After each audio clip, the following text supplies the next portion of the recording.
పెళ్లైన తర్వాత సంవత్సరాలు గడుస్తున్న పిల్లలు కలగకపోతే శారీరక సమస్య కంటే ముందు మనసు మీద పడే ఒత్తిడి ఎక్కువ. మనలోనే ఏదో లోపముందా అన్న ప్రశ్న చాలా మందిని లోపల నుంచి కుంగదీస్తుంది. కానీ నిజం ఏంటంటే ఈ రోజుల్లో సంతానలేమి సమస్య చాలా సాధారణమైపోయింది. స్త్రీలలో హార్మోన్ల అసమతుల్యత, పీసీఓఎస్, థైరాయిడ్, ఒత్తిడి, నిద్రలేమి వంటి ఫెర్టిలిటీని ప్రభావితం చేస్తాయి. పురుషుల్లో స్పర్మ్ కౌంట్ తగ్గడం, లైఫ్ స్టైల్ అలవాట్లు, మద్యపానం, ధూమపానం కూడా ప్రధాన కారణాలే. ఇది ఒకరి తప్పు కాదు, ఇద్దరు ఆరోగ్యం కలిసే ఫలితం. చాలా మంది చేసే పెద్ద పొరపాటు ఏంటంటే ఆలస్యంగా డాక్టర్ని సంప్రదించడం. సమయం ఇస్తే వస్తుంది అని సంవత్సరాలు వృధా చేస్తారు. కానీ వయసు పెరిగే కొద్ది ఫెర్టిలిటీ సహజంగానే తగ్గుతుంది. ముఖ్యంగా 30 తర్వాత ప్లాన్ చేస్తే జాగ్రత్త తప్పనిసరి. ఆహారం కూడా కీలక పాత్ర పోషిస్తుంది. ప్రాసెస్డ్ ఫుడ్, జంక్ ఫుడ్ ఎక్కువైతే హార్మోన్లు దెబ్బతింటాయి.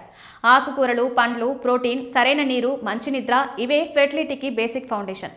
మందుల కంటే ముందే జీవనశైలి మార్పు చాలా అవసరం. ఇంకో ముఖ్యమైన విషయం మానసిక ఒత్తిడి.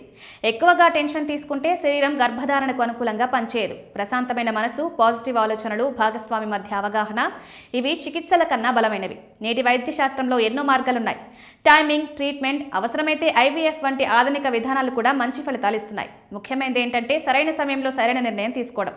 ఫెర్టిలిటీ అనేది అదృష్టం మాత్రమే కాదు, అవగాహన, సహనం, సరైన ప్లానింగ్ కలిపిన ఫలితం. భయపడకుండా, ఆలస్యం చేయకుండా ముందడుగు వేయడమే అసలైన పరిష్కారం.